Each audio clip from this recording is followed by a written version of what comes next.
All right. I'm driving right now, so I don't know if this is going to take, because sometimes when I'm driving, the phone shuts off or I bump something and it's not recording. But why not?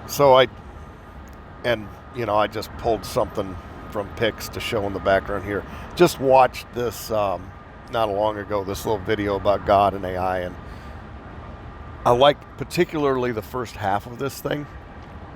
It's from a Christian standpoint, making the analogy of God as the creator, creating a simulation program, and what kind of, God is like the engineer, software engineer, trying to create this world and trying to come up with parameters on how it's going to work and how are we going to get the creation, which is the AI creation. We would be the AI creation in this, and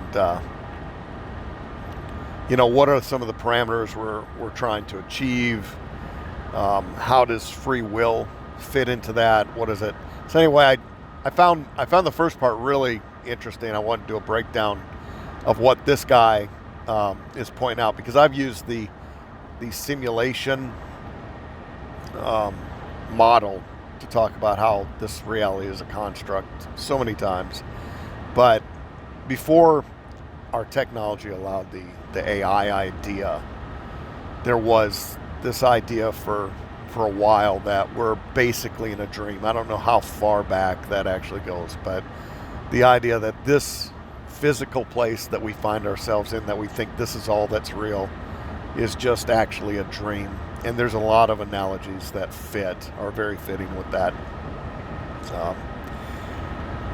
One of the distractions to the simulation, that this is a simulation, is it gets very connected to transhumanism and where the future of humanity might be going, where we actually do find ourselves being lured into accepting a brain implant. In fact, I just saw on Amazon Prime or on Netflix, there's this show. Really, I watched like the first episode, or not even. I don't think I made it to the first episode even. It was just a cheesy idea where this guy has this brain implant chip, and there's like this Elon Musk character that's developing it in his mansion away from, the regulatory eyes, and he needs to find he comes across this guy who's doing some work for him, and he has a need for this chip if he wants to ever walk again, because he's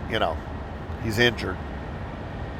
So the guy says, yeah, go ahead and stick your neural link into me. They don't call it a neural link, but go ahead and stick it in my brain, because I'd rather walk again than be in this condition. So it turns out this very experimental thing that this Elon Musk character is developing happens to have its own consciousness, because it's AI driven as well as connected to this guy's brain in this chip. And for all the Christians getting triggered, yeah, that's totally Book of Revelations right there. You take the mark, basically the chip, the mark, the neural link, and now this thing's talking to him in his brain, because it's connected to his brain and it's self-aware. So now this neural link AI is having conversations with him, and when he finds himself in a tricky situation because he's trying to do a revenge quest, I'm using game technology now, or terminology. He's on this quest to avenge his wife's death, and that's how he got injured. So he's running around trying to find the people that killed his wife and injured him, with the assistance of his little AI. So he's playing detective, talking to this AI, and when he gets himself into a tricky situation, he can just tell the AI, take over. Just go ahead and take my body completely over. And then all of a sudden he's like Superman, or like, you remember that show Chuck? Kind of a similar idea. Chuck had some sort of a brain thing done, and his body could just kick into like super ninja mode.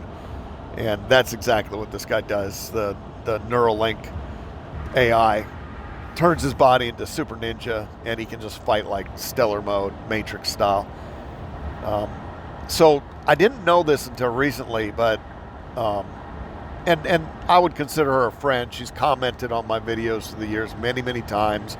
I've talked about her books. I've met Cynthia in person. So Cynthia Sue Larson, I just found out recently from one of her interviews that when she was a little girl, I think she was about 5, something very early on in life, she had a strong. Now Christians, if you talk, it's funny how many things.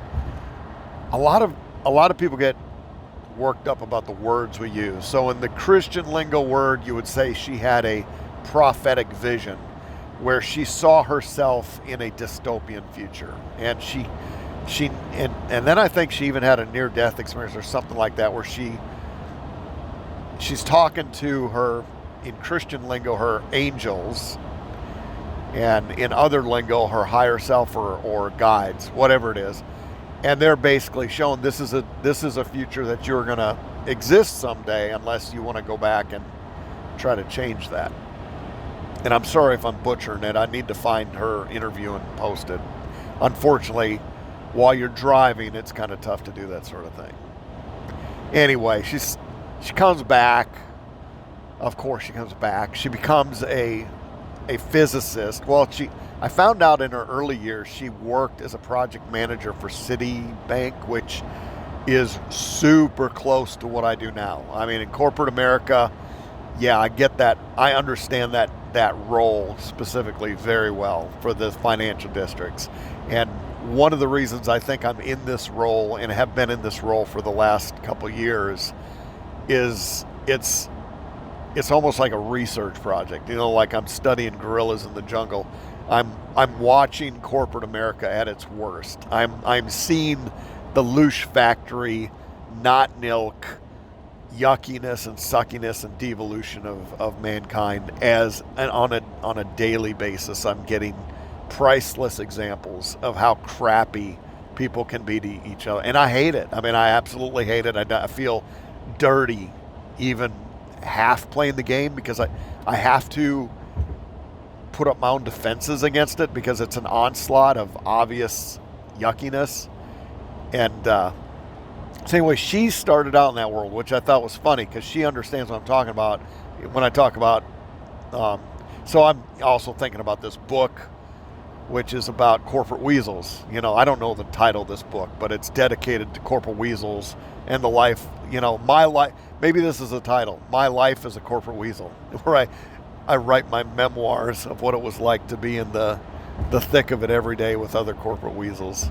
But that's I've played around with different outlines and different ideas for corporate weasel book. But the fact that she had started out early in her career in corporate weasel land, I think that's funny. She would totally get what I'm talking about. But she, would say vibrationally, which I get that. I mean, she was focused on high vibrational things like love and cooperation and kindness and courtesy. So it didn't take her long to find herself not fitting in that environment. She's like a square peg in round hole territory where corporate weasel land just doesn't work. So she got into quantum physics, which she found very much aligned with her interest in how reality can shift and change. And she became a doctorate in quantum physics and physicist, and written lots of books and made a career doing that. So must be nice because that sounds lovely to do. But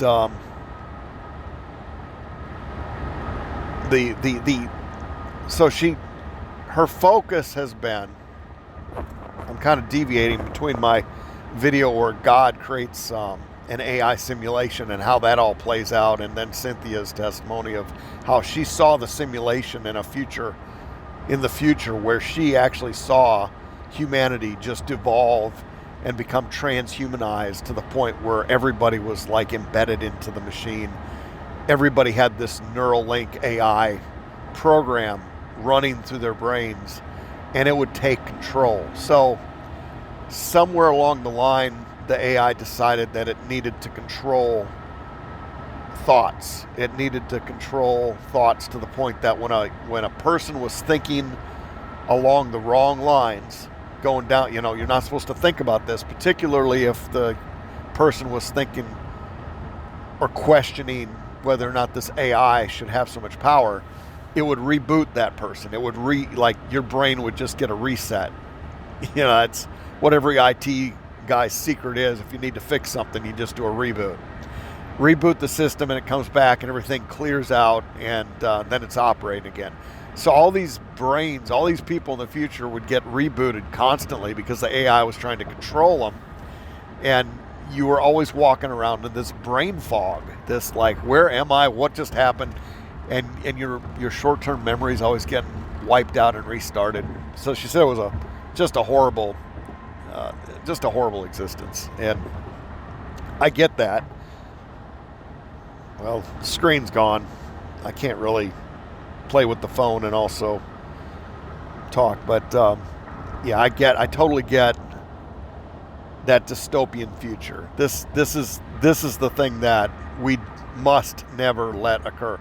And the scary part to that whole scenario, to me, is the events of 2020, 2021, the thing that I'm not even allowed to even remotely talk about, because the YouTube AI really truly hates me bringing this up. And it doesn't like anything that I say, it doesn't seem to like. I guess if I were to come on this channel and say, look, I am channeling an entity from the Intergalactic Federation, and if I were to change my voice and say, this is what I'm saying to all the people of Earth, YouTube doesn't seem to have a problem with that.